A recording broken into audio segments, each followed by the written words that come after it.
నమస్కారం. దూరదర్శన్ యాదగిరి వార్తలకు స్వాగతం. నేను మీ రాజ్ కుమార్. ముందుగా వార్తల్లోని ముఖ్యాంశాలు. నేడు సంగారెడ్డి జిల్లా జహీరాబాద్లో ముఖ్యమంత్రి పర్యటన. 494 కోట్ల రూపాయల అభివృద్ధి పనులకు శంకుస్థాపన చేయనున్న రేవంత్ రెడ్డి. దేశవ్యాప్తంగా 18 రాష్ట్రాల్లో 103 అమృత్ భారత్ స్టేషన్లను ప్రారంభించిన ప్రధానమంత్రి. తెలంగాణలో ప్రారంభమైన బేగంపేట్, వరంగల్, కరీంనగర్ అమృత్ స్టేషన్లు. రైల్వే ప్రాజెక్టులపై భారీగా ఖర్చు చేస్తున్నామన్న మోదీ. అమృత్ స్టేషన్లతో ఉపాధి అవకాశాలు పెరుగుతాయని వెల్లడి. భారతదేశంలో జరిగే ప్రతి ఉగ్రవాద దాడికి పాకిస్తాన్ మూల్యం చెల్లించాల్సి ఉంటుందన్న ప్రధానమంత్రి. పాక్ అణు బెదిరింపులకు భారత్ ఏమాత్రం భయపడబోదని మోదీ స్పష్టీకరణ. పాకిస్తాన్కు తుర్కీయే మద్దతు పలకడాన్ని తీవ్రంగా పరిగణించిన భారత్ ఉగ్రవాదాన్ని ప్రోత్సహించినట్టు భావించాల్సి వస్తుందని విదేశాంగ శాఖ అధికార ప్రతినిధి రణధీర్ జైస్వాల్ స్పష్టీకరణ. ప్రధానమంత్రి ఈ డ్రైవ్ పథకం కింద తెలంగాణకు 2000 ఎలక్ట్రిక్ బస్సులు త్వరలోనే ఇవ్వనున్నట్టు కేంద్ర మంత్రి కుమారస్వామి వెల్లడి. ఐపీఎల్లో సెంచరీతో చెలరేగిన మార్ష్. గుజరాత్ టైటాన్స్ పై లక్నో సూపర్ జైంట్స్ విజయం. 4 రోజుల పాటు మోస్తరు నుంచి భారీ వర్షాలు కురుస్తాయన్న వాతావరణ శాఖ. పలు జిల్లాలకు ఎల్లో అలర్ట్ జారీ. ఇక వార్తల్లోని వివరాలను చూద్దాం. ముఖ్యమంత్రి రేవంత్ రెడ్డి నేడు సంగారెడ్డి జిల్లాలో పర్యటించనున్నారు. పర్యటనలో భాగంగా జహీరాబాద్ నియోజకవర్గంలో పలు అభివృద్ధి కార్యక్రమాలకు శ్రీకారం చుట్టనున్నారు. జహీరాబాద్ క్రాస్ రోడ్లో ఏర్పాటు చేసిన బసవేశ్వర విగ్రహాన్ని సీఎం ఆవిష్కరిస్తారు. అనంతరం జరాసంగంలో నిర్మించిన కేంద్రీయ విద్యాలయాన్ని ప్రారంభిస్తారు. 494 కోట్ల 67 లక్షల రూపాయలతో అభివృద్ధి పనులను ప్రారంభిస్తారు. ప్రారంభోత్సవాలు శంకుస్థాపన తర్వాత పస్తాపూర్లో ఏర్పాటు చేసే బహిరంగ సభలో ముఖ్యమంత్రి ప్రసంగించనున్నారు. సీఎం పర్యటన నేపథ్యంలో జహీరాబాద్ నియోజకవర్గ పరిసర ప్రాంతాల్లో పోలీసులు భారీ భద్రతను ఏర్పాటు చేశారు. ఈ నేపథ్యంలో మంత్రి దామోదర రాజనరసింహ జహీరాబాద్ ఎంపీ సురేష్ షెట్కర్తో కలిసి సీఎం పర్యటన ఏర్పాట్లను పరిశీలించారు.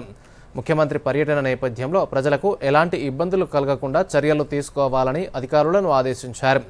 ఈ సందర్భంగా ఎంపీ సురేష్ షెట్కర్ మాట్లాడుతూ కాంగ్రెస్ ప్రభుత్వం ఆధ్వర్యంలోనే సంగారెడ్డి జిల్లాలో అభివృద్ధి జరిగిందని తెలిపారు.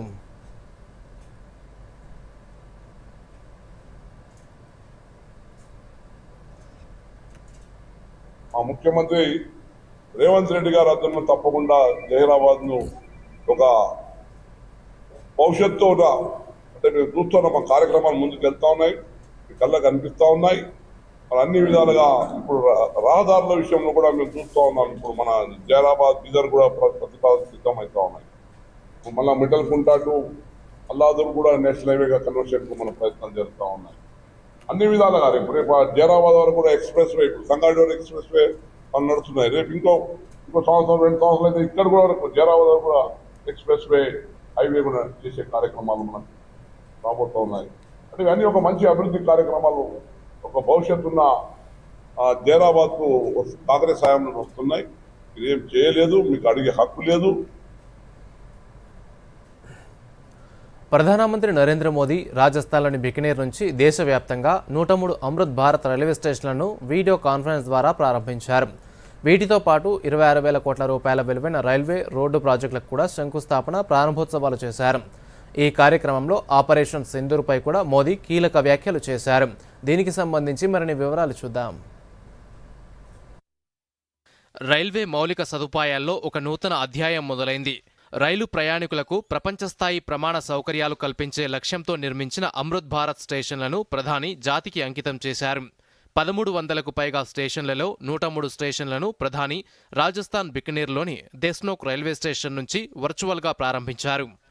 ఈ కార్యక్రమంలో రాజస్థాన్ సీఎం భజన్లాల్ శర్మ, కేంద్ర మంత్రి అశ్విని వైష్ణవ్ పాల్గొన్నారు. ఈ అమృత్ స్టేషన్లలో తెలంగాణ నుంచి బేగంపేట్, కరీంనగర్, వరంగల్ స్టేషన్లున్నాయి. ఈ సందర్భంగా బికనీర్ ముంబై ఎక్స్ప్రెస్ రైలును ప్రధాని మోదీ జెండా ఊపి ప్రారంభించారు. 26,000 కోట్ల రూపాయల విలువైన రైల్వే, రోడ్డు, విద్యుత్, సౌరశక్తి ప్రాజెక్టులకు శంకుస్థాపన, ప్రారంభోత్సవాలు చేశారు. అమృత్ భారత్ రైల్వే స్టేషన్ల ప్రారంభోత్సవం సందర్భంగా బికనీర్లో జరిగిన బహిరంగ సభలో మోదీ ప్రసంగించారు. గత 11 ఏళ్లలో దేశంలో ఎయిర్పోర్ట్లు, రైల్వే స్టేషన్లు, రోడ్ల ఆధునీకరణకు అపూర్వమైన కృషి జరిగిందని చెప్పారు. 47,000 కిలోమీటర్ల రైల్వే ట్రాక్ల విద్యుదీకరణ పూర్తయిందని, ఇది జర్మనీ మొత్తం రైల్వే నెట్వర్క్ కంటే ఎక్కువని ఆయన పేర్కొన్నారు. మౌలిక సదుపాయాల అభివృద్ధికి గతంలో కంటే 6 రెట్లు ఎక్కువ ఖర్చు చేస్తున్నామని, ఇది ప్రజలకు ఉపాధి, ఆర్థిక ప్రయోజనాలను అందిస్తోందని వివరించారు. विकसित भारत बनाने के लिए आज देश में आधुनिक इंफ्रास्ट्रक्चर बनाने का बहुत बड़ा महायज्ञ चल रहा है. हमारे देश की सड़कें आधुनिक हो, हमारे देश के एयरपोर्ट आधुनिक हो, हमारे रेल और रेलवे स्टेशन आधुनिक हो, इसके लिए पिछले 11 साल में अभूतपूर्व गति से काम किया गया है. इंफ्रास्ट्रक्चर के इन कामों पर देश पहले जितना पैसा खर्च करता था, आज उससे 6 गुना ज्यादा पैसा खर्च कर रहा है. ఈ సందర్భంగా ఆపరేషన్ సింధూర్పై మోదీ కీలక వ్యాఖ్యలు చేశారు. ఏప్రిల్ 22న జమ్మూ కశ్మీర్లోని పహల్గాంలో జరిగిన ఉగ్రదాడి 140 కోట్ల భారతీయుల హృదయాన్ని కలిచివేసిందని, ఉగ్రవాదులు మతం అడిగి సోదరీమణుల సింధూరాన్ని తుడిచివేశారని ఆవేదన వ్యక్తం చేశారు. ఈ దాడికి ప్రతీకారంగా 22 నిమిషాల్లో 9 ఉగ్రస్థావరాలను ధ్వంసం చేసినట్టు తెలిపారు. ఆపరేషన్ సింధూర్ ద్వారా ఉగ్రవాదాన్ని అంతమొందించామని, ఇది భారత్ రౌద్ర రూపమని, ఆక్రోశం కాదని స్పష్టం చేశారు. త్రివిధ దళాలకు పూర్తి స్వేచ్ఛ ఇచ్చామని, పాకిస్తాన్ను కాళ్లబేరానికి తెచ్చేలా చక్రవ్యూహం రచించామని చెప్పారు. ప్రతి ఉగ్రవాద దాడికి భారత్ సమాధానం ఇలాంటిదే అని హెచ్చరించారు. బాలాకోట్ ఎయిర్ స్ట్రైక్ తర్వాత రాజస్థాన్లో మొదటి సభ నిర్వహించినట్టే ఆపరేషన్ సింధూర్ తర్వాత కూడా రాజస్థాన్లోనే మొదటి సభ నిర్వహిస్తున్నానని, దేశం ఈ ఆపరేషన్పై గర్విస్తోందని మోదీ అన్నారు. 22 तारीख के हमले के जवाब में हमने 22 मिनट में आतंकियों के 9 सबसे बड़े ठिकाने तबाह कर दिए. दुनिया ने और देश के दुश्मनों ने भी देख लिया, जब सिंदूर बारूद बन जाता है तो नतीजा क्या होता है. ऑपरेशन सिंदूर हुआ तो उसके बाद मेरी पहली जनसभा फिर यहां वीरभूमि राजस्थान की सीमा पर बीकानेर में आप सभी के बीच हो रही है. అమృత్ భారత్ స్టేషన్ పథకం ద్వారా రైల్వే స్టేషన్ల ఆధునీకరణతో పాటు ఆపరేషన్ సింధూర్ ద్వారా ఉగ్రవాదంపై భారత్ దృఢ సంకల్పాన్ని ప్రధానమంత్రి నరేంద్ర మోదీ ఈ సందర్భంగా స్పష్టం చేశారు. Bureau report, Doordarshan news. కళ్ళు చెదిరే లైటింగ్, లిఫ్ట్లు, ఎస్కలేటర్లు, ల్యాండ్స్కేపింగ్తో వరంగల్ రైల్వే స్టేషన్ ఎయిర్పోర్ట్ను తలపిస్తోంది. అమృత్ భారత్ స్కీమ్లో భాగంగా పలు రైల్వే స్టేషన్ల ఆధునీకరణకు శ్రీకారం చుట్టిన కేంద్రం వరంగల్ స్టేషన్ ఆధునీకరణ పనులు పూర్తి కావడంతో ప్రధాని మోదీ గురువారం వర్చువల్గా ప్రారంభించారు. దీనికి సంబంధించి మరిన్ని వివరాలు చూద్దాం. దేశవ్యాప్తంగా 103 అమృత్ భారత్ రైల్వే స్టేషన్లను ప్రధానమంత్రి నరేంద్ర మోదీ రాజస్థాన్లోని బికనేర్ నుంచి వర్చువల్గా ప్రారంభించారు. ఇందులో భాగంగా వరంగల్ రైల్వే స్టేషన్ ప్రారంభోత్సవ కార్యక్రమంలో కేంద్ర భారీ ఉక్కు పరిశ్రమల సహాయ మంత్రి భూపతిరాజు శ్రీనివాసవర్మ, మంత్రి పొంగులేటి శ్రీనివాసరెడ్డి ముఖ్య అతిథులుగా పాల్గొన్నారు.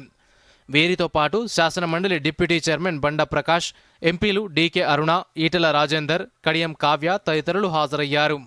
ఈ సందర్భంగా దూరదర్శన్ యాదగిరితో కేంద్ర మంత్రి భూపతిరాజు శ్రీనివాసవర్మ మాట్లాడుతూ పార్టీలకు అతీతంగా రైల్వేల అభివృద్ధి లక్ష్యంగా పనిచేయాలన్నారు. అమృత్ భారత్ పథకం ద్వారా అత్యాధునిక సాంకేతికతతో వరంగల్ స్టేషన్ను అభివృద్ధి చేశామన్నారు. అంతర్జాతీయ ప్రమాణాలతో సౌకర్యాలు ఏర్పాటు చేశామన్నారు. తెలంగాణలో 40 రైల్వే స్టేషన్లలో 3 ప్రారంభించామన్నారు. మిగతావి త్వరలో ప్రారంభిస్తామన్నారు. కాజీపేట స్టేషన్ను 25 కోట్ల రూపాయలతో ఆధునికీకరిస్తున్నామని, కాజీపేటలో కోచ్ ఫ్యాక్టరీ, వరంగల్లో ట్రైబల్ యూనివర్సిటీ ఏర్పాటు చేశామని చెప్పారు. ఎస్కలేటర్స్ ఏర్పాటు చేయడం కానీ, వెయిటింగ్ రూమ్స్ ఏర్పాటు చేయడం కానీ, టాయిలెట్ సౌకర్యాలు మెరుగుపరచడం కానీ, ఏదైతే ఇన్ఫ్రాస్ట్రక్చర్ ఉన్నదో రాబోయే 30-40 సంవత్సరాల పాటు కొరత లేకుండా ఆ విధంగా రైల్వే స్టేషన్ తీర్చిదిద్దాలనేటువంటి ప్రయత్నంలో భాగంగా ఈ అమృత్ భారత్ స్కీమ్ ని భారత ప్రభుత్వం చేపట్టడం జరిగింది. కాజీపేటలో ఇవాళ కోచ్ ఫ్యాక్టరీని ఇవ్వడం జరిగింది. వరంగల్లో ట్రైబల్ యూనివర్సిటీని ఇవ్వడం జరిగింది. రామప్ప దేవాలయానికి భారత ప్రధానమంత్రి చొరవ కారణంగా యునెస్కో గుర్తింపు పొందింది. ఇది ప్రాంత ప్రజలందరూ కూడా ప్రతిష్టాత్మకంగా తీసుకోవాల్సినటువంటి అవసరం. మంత్రి పొంగులేటి శ్రీనివాసరెడ్డి మాట్లాడుతూ తెలంగాణలో రైల్వే అభివృద్ధికి మరింత సహకారం అందించాలని కేంద్రానికి విజ్ఞప్తి చేశారు. కాజీపేట రైల్వే స్టేషన్ను డివిజన్గా ప్రకటించాలని ఆయన కోరారు. హైదరాబాద్ మెట్రో 2వ విడత నిర్మాణానికి అనుమతులు, నిధులు త్వరగా విడుదల చేయాలని, రీజనల్ రింగ్ రోడ్కు సమాంతరంగా రైల్వే లైన్ మంజూరు చేయాలని విజ్ఞప్తి చేశారు. వికారాబాద్ కృష్ణ, కల్వకుర్తి మాచర్ల, డోర్నకల్ మిర్యాలగూడ, డోర్నకల్ గద్వాల రైలు మార్గాలను కూడా మంజూరు చేయాలని పొంగులేటి కేంద్రాన్ని కోరారు. తెలంగాణ రాష్ట్రంలో వరంగల్ కూడా చాలా ఇంపార్టెంట్ అయిన ప్లేస్.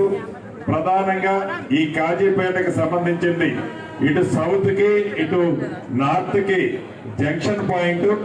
దీన్ని ఎట్టి పరిస్థితుల్లో డివిజన్ గా ప్రకటించాల్సిన అవసరం ఎంతైనా ఉంది. RRR కి ప్యారలల్ గా ఒక రైల్వే లైన్ కూడా కేంద్ర ప్రభుత్వం సహకారం గౌరవ పెద్దలు ప్రధానమంత్రి గారు మోదీ గారు ఇక్కడ ఈ రాష్ట్ర ఎమ్మెల్యేలు ఎంపీలు ఉన్నారు. వారితో పాటు కేంద్ర మంత్రివర్యులు కూడా ఉన్నారు. తప్పకుండా కేంద్ర ప్రభుత్వం సహకరిస్తుందని మనస్ఫూర్తిగా రాష్ట్ర ప్రభుత్వ పక్షాన కోరుకుంటూ ప్రయాణికులు రమేష్, రాధిక, నారాయణ దూరదర్శన్తో మాట్లాడుతూ వరంగల్ స్టేషన్ సుందరంగా, సౌకర్యవంతంగా తయారైందని, అమృత్ భారత్ పథకం ద్వారా అవసరమైన సౌకర్యాలు కల్పించినందుకు కేంద్ర ప్రభుత్వాన్ని అభినందించారు. ఇక్కడ దిగ్గానే మాకు ఎలిఫెంట్స్, వరంగల్ ఆర్చ్ అంటే ఒక శిల్పారాంలాగా కనిపించింది ఎపీరియన్స్ అంతా. ఈ రైల్వే స్టేషన్ కూడా చాలా నీట్గా ఉన్నది. అంటే మీరు రాగానే ఇప్పుడు రిలాక్స్ అయ్యాం. వందే భారత్ దిగ్గానే మేము కష్టపడకుండానే ఇక్కడంతా నీట్గా ఉన్నది, పీస్ఫుల్గా కూడా ఉన్నది.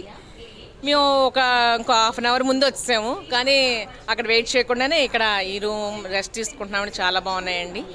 అమృత్ భారత్ పథకం ద్వారా వరంగల్ రైల్వే స్టేషన్తో పాటు తెలంగాణలోని మరో 2 స్టేషన్లు ఆధునికీకరణ దిశగా అడుగులు వేశాయి. రాష్ట్రంలో రైల్వే అభివృద్ధికి కేంద్ర రాష్ట్ర ప్రభుత్వాలు సమన్వయంతో మరిన్ని ప్రాజెక్టులను వేగవంతం చేయాలని ప్రయాణికులు ఆకాంక్షిస్తున్నారు. Bureau report, Doordarshan news.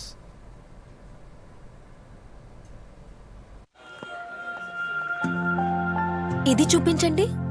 పోయింది నీ ప్రైజ్ మనీ. కాస్తైనా ఇన్వెస్ట్ చేసుకో. వచ్చేప్పుడు చేసేసా మొబైల్తో. ఎందులో? గవర్నమెంట్ సెక్యూరిటీస్ లో. RBI retail direct mobile app ఉందిగా. రీటైల్ డైరెక్ట్ స్కీమ్ ద్వారా ఇన్వెస్ట్మెంట్ అంటే మెచ్యూరిటీకి guaranteed returns. No brokerage, no hidden fees. మెచ్చుకున్నాం.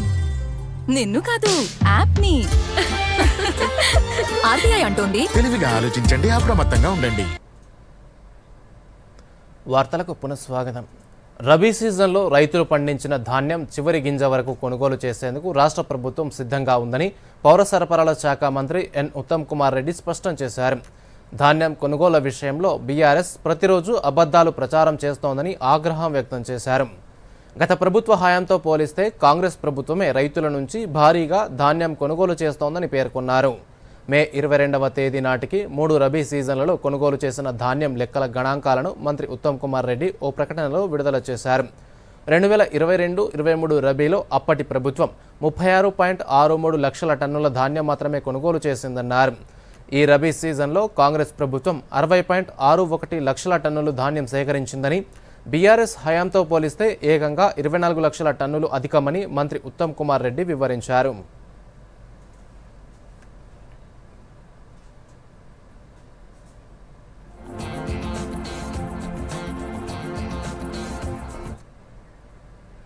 పాకిస్తాన్లోని ఉగ్రవాదుల శిబిరాలను ధ్వంసం చేయడం దేశ సైనికుల పోరాటానికి నిదర్శనమని కేంద్ర హోంశాఖ సహాయ మంత్రి బండి సంజయ్ అన్నారు. హనుమత్ జయంతిని పురస్కరించుకొని నిన్న రాత్రి కరీంనగర్లో నిర్వహించిన హిందూ ఏక్తా యాత్రకు బండి సంజయ్ హాజరై మాట్లాడారు. ఆల్ ఖైదా ఉగ్రవాదులు అమెరికాలోని ట్విన్ టవర్స్పై దాడి చేసి ఎంతో మందిని పొట్టన పెట్టుకుంటే 10 ఏళ్ల దాకా అమెరికా ఏమీ చేయలేకపోయిందని, అయితే పహల్గామ్ ఘటన జరిగిన 15 రోజుల్లోనే పాకిస్తాన్లోని ఉగ్రవాద శిబిరాలను భారత్ అంతమొందించిందని అన్నారు. కాంగ్రెస్ నాయకులు యుద్ధాన్ని తక్కువ చేసి మాట్లాడుతున్నారని, అది మంచిది కాదని బండి సంజయ్ అన్నారు.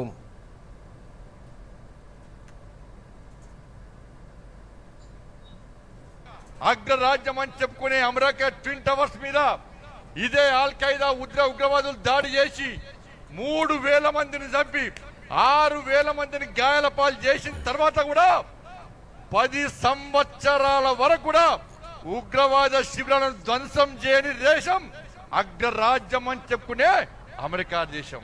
10 సంవత్సరాల దాకా ఏం చేయలేకపోయింది అగ్రరాజ్యం. 10 సంవత్సరాల తర్వాత ఒసామా బిన్ లాడెన్ చంపిందన్న. కానీ నా నరేంద్ర మోడీ, నా భారత సైన్యం పెహల్గాం సంఘటన జరిగిన తర్వాత కేవలం 15 డేస్ 15 రోజుల్లో ఇలా ఉగ్రవాద శిబిరాలను మట్టుబెట్టినటువంటి దేశం నా భారతదేశం, నా భారత సైన్యం అన్న విషయాన్ని గుర్తుంచుకోండి. జయశంకర్ భూపాలపల్లి జిల్లా కాళేశ్వరంలో సరస్వతి పుష్కరాల్లో 8వ రోజు భక్తులు పోటెత్తారు. సరస్వతి స్నాన ఘట్టాల వద్ద నిన్న సుమారు 1,20,000 మంది భక్తులు పుణ్యస్నానం ఆచరించినట్టు అధికారులు వెల్లడించారు.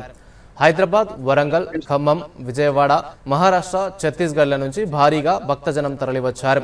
పుణ్యస్నానాలు చేసి ఘాట్ వద్ద ఉన్న ఏకశిలా సరస్వతి విగ్రహానికి ప్రత్యేక పూజలు చేశారు. పుష్కరాలకు సంబంధించిన మరింత సమాచారం మా ప్రతినిధి నరేందర్ను అడిగి తెలుసుకుందాం.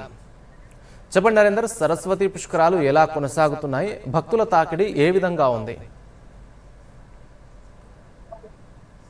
తెలంగాణ రాష్ట్రం భూపాలపల్లి జిల్లా మహదేవ్పూర్ మండలం సంబంధించినటువంటి కాళేశ్వరంలో అంగరంగ వైభవంగా సరస్వతి పుష్కరాలు అయితే ఈ నెల 15 నుంచి మొదలయ్యాయి. ఇవి 26 వరకు కంప్లీట్ కానున్నాయి. పూర్తిగా కూడా ఇక్కడ భక్తులకు సంబంధించి పూర్తి ఏర్పాట్లు అంటే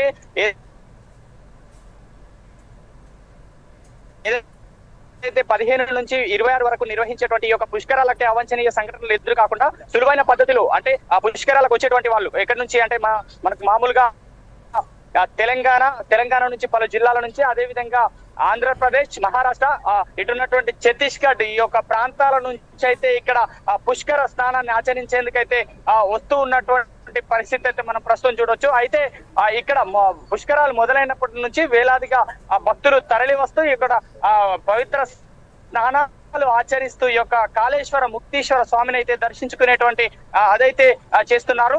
ఇక్కడ మనకు ముఖ్యంగా చెప్పాలంటే 12 రోజుల పాటు నిర్వహించేటువంటి ఈ యొక్క పుష్కరాల్లో భక్తులు ఇప్పటికే 10 లక్షల పైచిలకు భక్తులు హాజరై ఈ యొక్క పవిత్ర స్నానాలు ఆచరించినట్టుగా ఇక్కడ ఎండోమెంట్ సిబ్బంది అయితే చెప్తున్నారు. అయితే ముఖ్యంగా ఇక్కడ భక్తులకు సంబంధించి ఏర్పాట్ల విషయానికి వస్తే ఇక్కడ బందోబస్తుకు సంబంధించి 3,000 మంది పోలీసులు, అదే విధంగా ఇక్కడ రెస్క్యూ టీం కాళేశ్వరం పరిసర ప్రాంతాలు ఏదైతే గోదావరి ఉన్నటువంటి ఏరియాస్ లో కూడా రెస్క్యూ టీం, NDRF బలగాలు కూడా 2 టీములుగా డివైడ్ అయ్యి ఎక్కడికక్కడ భక్తులకు ఎటువంటి ఇబ్బందులు తలెత్తకుండా అదైతే చూస్తున్నారు. అదే విధంగా ఇక్కడ కాళేశ్వరం పుష్కర ఘాట్ సంబంధించినటువంటి ఏరియాస్ లో ప్రమాద హెచ్చరికలు అయితే జారీ చేశారు. ఎక్కడ కూడా భక్తులు అందులోకి అంటే సూచికలు ఏర్పాటు చేశారు. అటు వెళ్లకుండా ఇటువైపే అంటే లోతు ప్రాంతాలకు వెళ్లకుండా బిఫోర్ ముందుగానే స్నానాలు చేసేందుకైతే పూర్తి స్థాయిలో ఏర్పాట్లు అయితే చేశారు. ఇది కాళేశ్వరం సంబంధించి ముఖ్యంగా ఈ యొక్క పుష్కరాలు అయితే 9వ రోజుకు చేరుకున్నాయి. ఈ 9 రోజుల పుష్కరాల్లో భక్తులు అయితే అధికంగా వస్తూ ఒక పవిత్ర స్నానాలు ఆచరిస్తూ ఆ యొక్క కాళేశ్వర ముక్తీశ్వరుడికి ప్రత్యేక పూజలు కార్యక్రమాలు అయితే నిర్వహిస్తున్నారు. దీనికి సంబంధించి ముఖ్యంగా ఇక్కడ ఉన్నటువంటి శానిటైజర్ సిబ్బంది కావచ్చు, ఇక్కడ ఉన్నటువంటి మిగతా సిబ్బంది అంతా కూడా ఇక్కడ ఉన్నటువంటి పారిశుద్ధ్యానికి సంబంధించినటువంటి మిగతా ఏర్పాట్లు అయితే చేస్తున్నారు. ఇక్కడ ముఖ్యంగా కలెక్టర్ కూడా ఇక్కడ రాహుల్ శర్మ, అదే విధంగా SP కిరణ్ ఖరే కూడా ఇక్కడే అందుబాటులో ఉంటూ ఎప్పుడు భక్తులకు ఎటువంటి ఇబ్బందులు తలెత్తకుండా చూస్తున్నటువంటి అదైతే చూడొచ్చు. ఇప్పటి వరకు అయితే VIPల విషయానికి వస్తే మనకి ఇప్పటికీ CM రేవంత్ రెడ్డి మొదటి రోజు పుణ్యస్నానం పవిత్ర స్నానం ఆచరించి కాళేశ్వర ముక్తీశ్వర స్వామికి అయితే దర్శించుకున్నారు. అలాగే ఇక్కడ డిప్యూటీ CM బట్టి విక్రమార్క కూడా దర్శించుకున్నారు. మొన్న బండి సంజయ్ కేంద్ర హోంశాఖ సహాయ మంత్రి బండి సంజయ్ కూడా ఈ యొక్క పుష్కర స్నానం ఆచరించారు. నిన్న ఈటల రాజేందర్ మల్కాజ్గిరి ఎంపీగా ఉన్నటువంటి ఈటల రాజేందర్ కూడా నిన్న పవిత్ర స్నానం ఆచరించి ఈ యొక్క కాళేశ్వర ముక్తీశ్వర స్వామిని అయితే దర్శించుకున్నారు.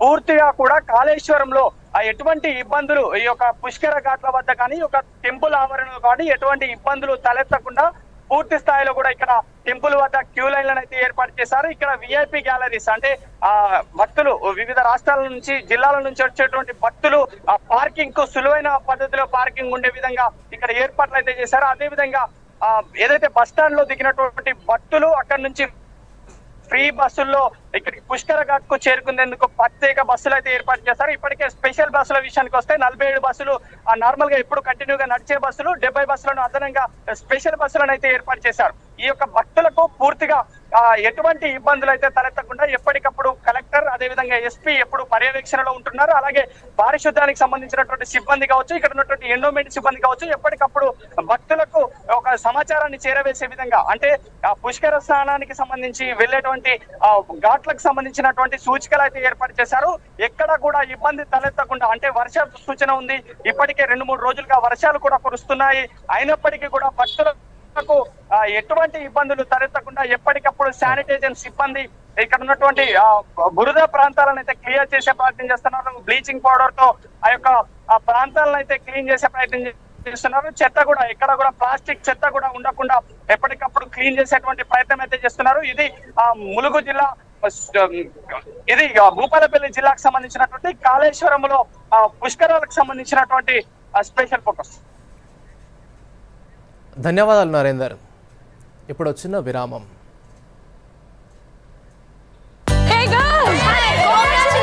ఈవేళ పార్టీ కావాలంటే ముందు ఛాంపియన్ తో సెల్ఫీ తీసుకుందాం. ఐడియా, ఇక్కడే చేసుకుందాం పార్టీ. Pizza party. ఇది నీ కార్డు పిన్ను నా కార్డ్ డీటెయిల్స్ స్వయంగా వేస్తాను. ఆర్బీఐ అంటుంది మీ పిన్, ఓటీపీ, సివివి లేదా ఇంటర్నెట్ బ్యాంకింగ్ పాస్వర్డ్ ఎవరితోనూ షేర్ చేసుకోకండి. ఆన్లైన్ బ్యాంకింగ్ మీ సొంత కంప్యూటర్, మొబైల్ ఇంకా సిక్యూర్ నెట్వర్క్ నుంచే చేయండి. By girls. ఎక్కడికి వెళ్తున్నావు? వినలేదా? No sharing. ఆర్బీఐ అంటుంది విషయాలు తెలుసుకోండి, జాగరూకంగా ఉండండి. వార్తలకు పునఃస్వాగతం.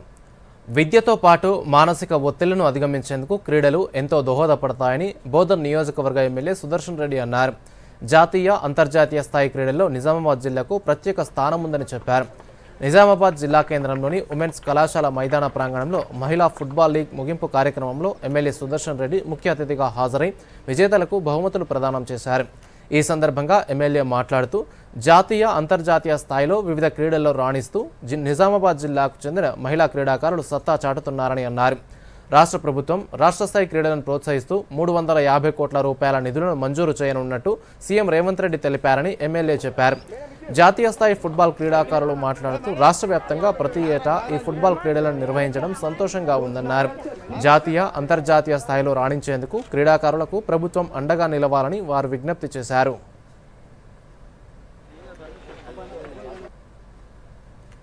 ఇంత డబ్బులు ఇబ్బంది ఉన్నా మన ముఖ్యమంత్రి గారు ఎడ్యుకేషన్ ఇంపార్టెంట్ ఇస్తూ విద్యార్థులను స్పోర్ట్స్ను కూడా అభివృద్ధి పరచాలి, ఇంట్రెస్ట్గా చెయ్యాలి అన్న ఉద్దేశంతో మరి మనకు స్పోర్ట్స్ కొరకు 350 కోట్లు ఇచ్చినందుకు వారికి కూడా మన స్టేట్ తరఫు నుంచి ధన్యవాదాలు చెప్తాను. ఫుట్బాల్ దాంట్లో గేమ్స్లో మనకు ఆల్ ఇండియా ఫస్ట్ వచ్చిన అమ్మాయి సౌమ్య గారికి కూడా అభినందనలు చెప్తాను. గిరిజనుల అభివృద్ధితో పాటు వారికి మౌలిక వసతుల కల్పనకు కేంద్ర ప్రభుత్వం ఇచ్చిన నిధులను రాష్ట్ర ప్రభుత్వం వెంటనే విడుదల చేయాలని ఆదిలాబాద్ ఎంపీ గోడం నగేష్ ఎమ్మెల్యే పాయల్ శంకర్ డిమాండ్ చేశారు. ఆదిలాబాద్ జిల్లా కేంద్రంలోని బీజేపీ పార్టీ ప్రధాన కార్యాలయంలో వారు మాట్లాడుతూ ఈ నెల 25 లోపు నిధులను విడుదల చేయాలని కోరారు. ఎస్టీ, ఎస్సీ సబ్ప్లాన్ నిధులను ఇతర పనులకు మళ్లిస్తే అట్రాసిటీ కేసు నమోదు చేస్తామని గతంలో కాంగ్రెస్ ప్రభుత్వం ప్రకటించిన విషయం గుర్తు చేశారు. కేంద్రం నిధులు రాష్ట్ర ప్రభుత్వం విడుదల చేయకపోవడంతో పెండింగ్ స్కాలర్షిప్లు రాక విద్యార్థులు ఇబ్బందులు పడుతున్నారని అన్నారు. కేంద్ర పథకాలకు నిధులు లేక మారుమూల ఆదివాసీ గ్రామాల్లో అభివృద్ధి పనులు ఆగిపోయాయని ఆవేదన వ్యక్తం చేశారు.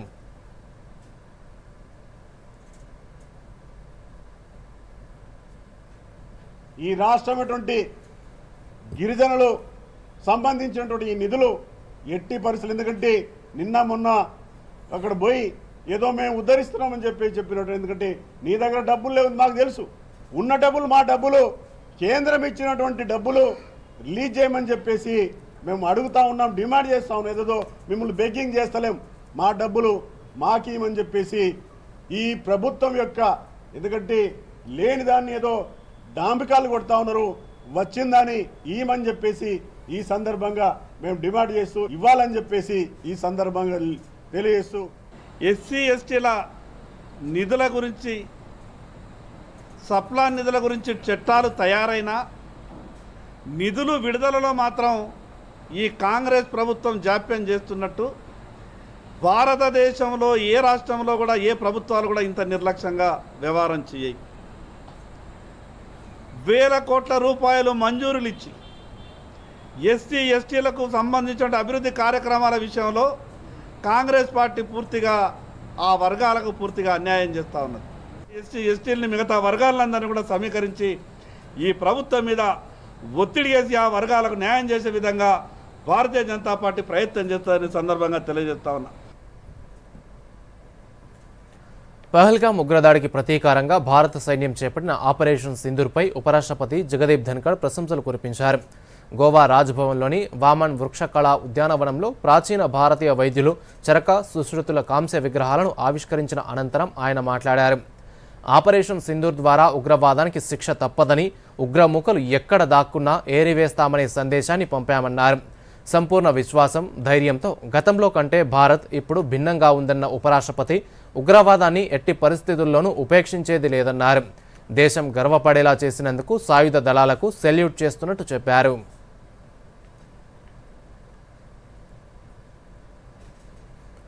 ఆపరేషన్ సింధూర్ సమయంలో పాకిస్తాన్కు తుర్కీయే మద్దతుగా నిలవడాన్ని భారత్ తీవ్రంగా పరిగణించిందని, ఇదే విషయాన్ని ఆ దేశానికి తెలియజేశామని విదేశాంగ శాఖ అధికార ప్రతినిధి రణధీర్ జైస్వాల్ తెలిపారు.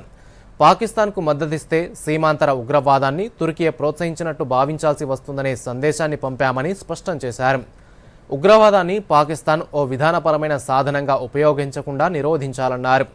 దశాబ్దాలుగా ఉగ్రవాదులకు ఆశ్రయం కల్పిస్తున్న దాయాది దేశాన్ని తుర్కీయే కట్టడి చేస్తుందని ఆశిస్తున్నామని రణధీర్ జైస్వాల్ పేర్కొన్నారు.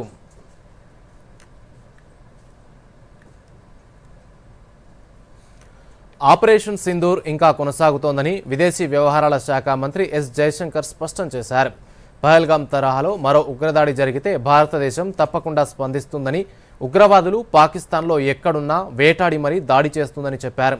నెదర్లాండ్స్, డెన్మార్క్, జర్మనీ దేశాల పర్యటనలో ఉన్న జైశంకర్ డచ్ వార్తా సంస్థకు ఇచ్చిన ఇంటర్వ్యూలో ఈ వ్యాఖ్యలు చేశారు. ఉగ్రవాదంపై పోరాటంలో రాజీపడని భారతీయ తత్వానికి ఆపరేషన్ సింధూర్ నిదర్శనమని అన్నారు. ప్రస్తుతానికి భారత్ పాక్ మధ్య కాల్పుల విరమణ కొనసాగుతోందని, సైనిక చర్యలు ఆగిపోయాయని పేర్కొన్నారు. ఆపరేషన్ సింధూర్లో భాగంగా ఐక్యరాజ్యసమితి విడుదల చేసిన జాబితాలో ప్రస్తావించిన ఉగ్రవాద స్థావరాలపైనే భారతదేశం దాడి చేసిందని జయశంకర్ తెలిపారు. ప్రధానమంత్రి ఈ డ్రైవ్ పథకం కింద తెలంగాణకు త్వరలో 2000 ఎలక్ట్రిక్ బస్సులు ఇవ్వనున్నట్టు కేంద్ర భారీ పరిశ్రమల శాఖ మంత్రి హెచ్డి కుమారస్వామి చెప్పారు. ఢిల్లీలో పీఎం ఈ డ్రైవ్ పథకంపై జరిగిన సమీక్షలో కేంద్ర మంత్రి పాల్గొన్నారు. ఈ సందర్భంగా కుమారస్వామి మాట్లాడుతూ, ఈ పథకం ద్వారా 4500 బస్సులు కర్ణాటకకు, 2000 హైదరాబాద్కు, 2800 ఢిల్లీకి, 1000 అహ్మదాబాద్, 600 బస్సులు సూరత్కు త్వరలో ఇవ్వనున్నట్టు కేంద్ర మంత్రి చెప్పారు. పట్టణ ప్రాంతాల్లో సుస్థిరమైన రవాణా వ్యవస్థకు కేంద్రం ప్రాధాన్యమిస్తున్నట్టు కుమారస్వామి చెప్పారు. ఎలక్ట్రిక్ బస్సులు కేటాయించడమే కాకుండా పర్యావరణ స్ఫూర్తి ఆవిష్కరణలతో దేశ భవిష్య రవాణా వ్యవస్థను తీర్చిదిద్దుతున్నామన్నారు. సుస్థిర రవాణా లక్ష్యాలను అందుకునేందుకు కేంద్రం, రాష్ట్రాల మధ్య సమన్వయం అవసరమని కేంద్ర మంత్రి అభిప్రాయపడ్డారు.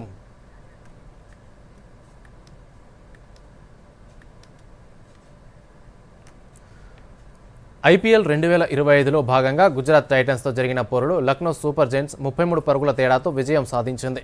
మొదట బ్యాటింగ్కు దిగిన లక్నో సూపర్ జైంట్స్ నిర్ణీత 20 ఓవర్లలో 2 వికెట్లు మాత్రమే కోల్పోయి 235 పరుగుల భారీ స్కోరు చేసింది.